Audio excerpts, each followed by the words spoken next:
Hello, 352 over here, Angela Bishop from Network 10 Australia. Congratulations.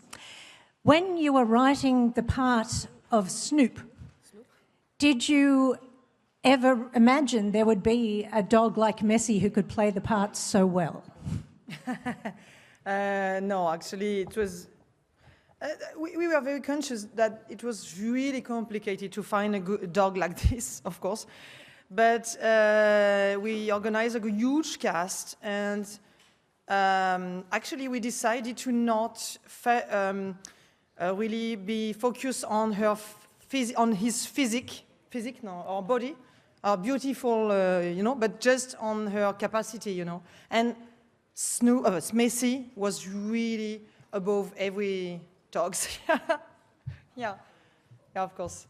Number 321 with 311 on deck. Okay. Hi, Arise Play Nigeria. I watched the film in both English and in French, and I find a lot of the time when it's translated, little nuances can be lost. Your story is so much about perception and interpretation and misconception. Did you ever worry that with translation that message might be lost and not have this kind of impact it has had around the world? Tu veux répondre? Yes, it was.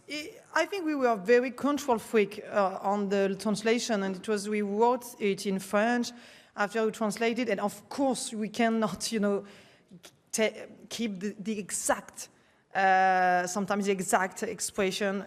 I think about the argument scene when I'm talking about this, because the argument scene was written in French. And after, of course, there was a lot of very funny expression, and it was so complicated. But we tried to, and of course, the movie is talking about that. And I think, yeah, it's totally. Sorry, it's a question of translation. It's totally. C'est incrusté, c'est impliqué dedans, en fait, cette question-là, je pense. This question is written into what we wrote. You want to add something? Yeah, I think the film should be seen in original language.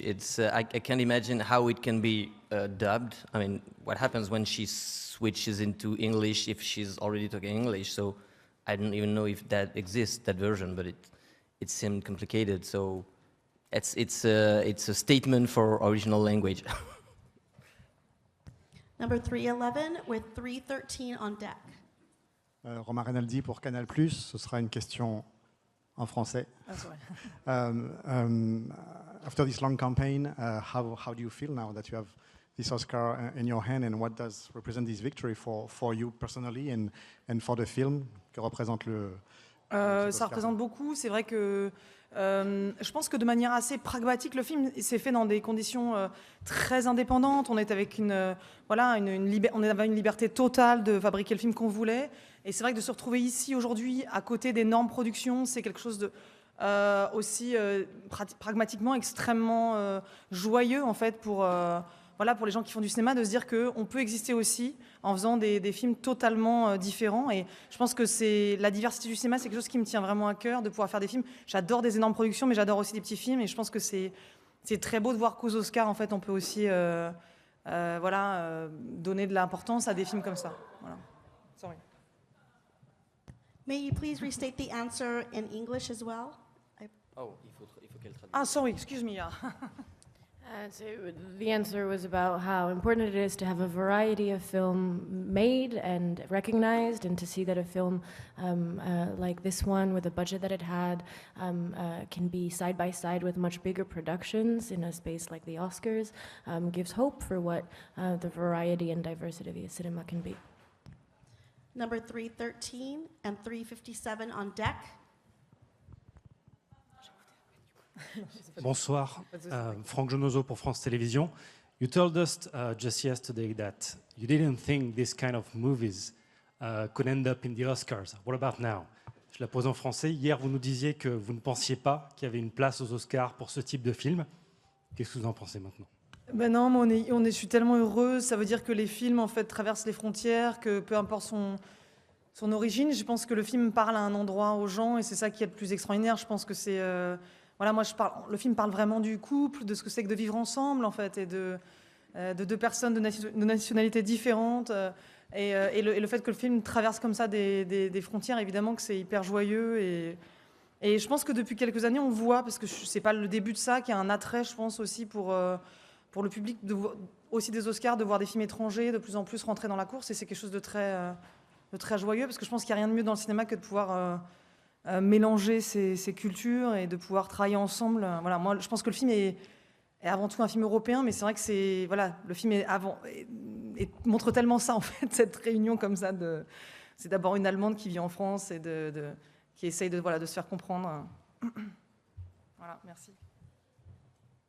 So I think it shows that films can cross borders, and that if it can resonate with people all over, what's most at stake in this film is the question of a relationship, of an international relationship. It's a very European film in ways, but to see the breadth that it can have is very, very joyful. And it's been a few years that we've seen how foreign language films have started to find more of an audience in America, and that's also in the same result of how much different stories can resonate cross-culturally, and it's a very beautiful thing to witness.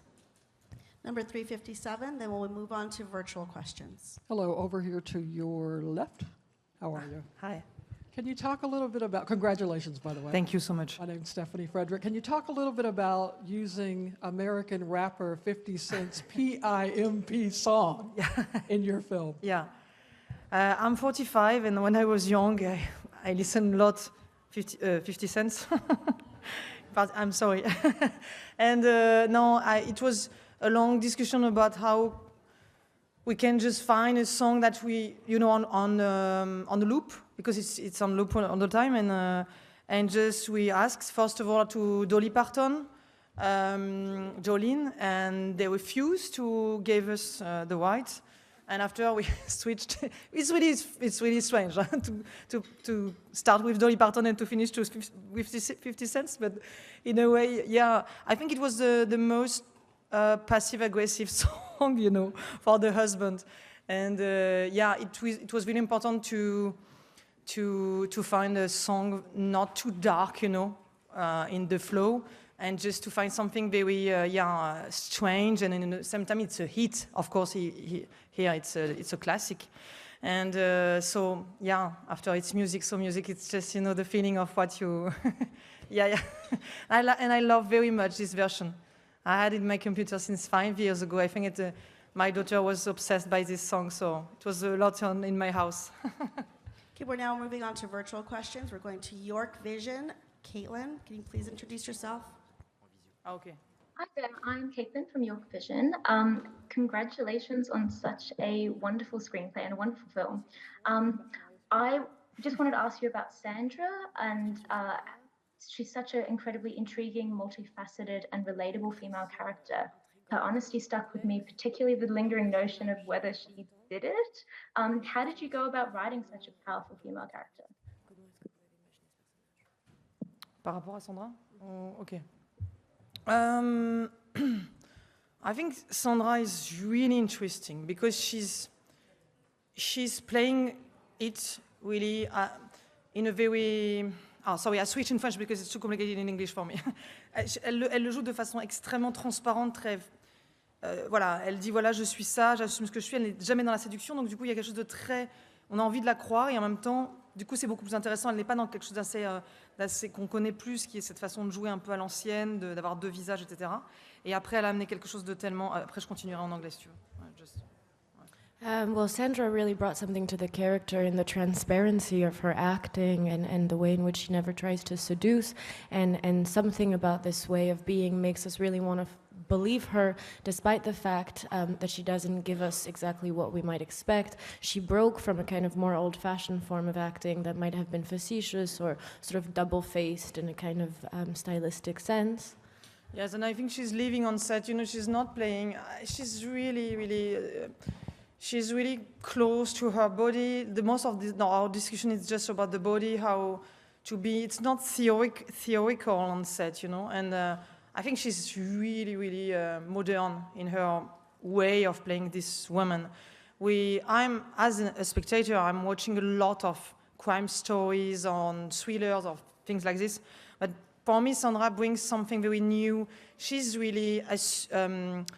c'est pas assuming, sorry. Elle assume ce qu'elle est, sorry. She stands by herself and her decisions. Yeah, and so in a way it's really, I don't know, she's not playing, yes, the old-fashioned woman, you know, with two faces, yeah. And final question from Digital Journal. Marcos, please introduce yourself. Hi, Marcos from Digital Journal. My question is for Arthur and Juliet. What did this screenplay teach you about yourselves as filmmakers? Qu'est-ce que le scénario vous a appris sur vous-même comme réalisateur? Ah, pour nous deux, pardon. Tu veux commencer? I only wrote the film with Justine, so it was a very fascinating experience to write and to try because I'm a director mostly. It was like being in Justine's brain in a way, and at some point the way we wrote Sandra's character, for instance, was very interesting for me because there's a lot of Justine. She put a lot of herself in this part, but I put a lot of myself also in the part. So it's the boundaries were not. That's true. Oh no, you were laughing for something else. So the boundaries were not so clear between who is who and who's a woman or a man. It was all about trying to put something true in it. So. Yeah, to me it was a very, very fascinating experience to write this film. And for me it was a humble experience because, you know, he's director and sometimes it was really fast to work with him. It was like ping pong, you know, and sometimes it was not so easy for our ego because sometimes it was really fast to say, okay, I don't like this scene, okay, it's bullshit, and it was really fast, you know. So, but in a way it was very interesting because for me, it's the best way to work, you know, to be really with a person that you love so much and people who are so honest with you. For me, it's the best thing, the best way to work, of course.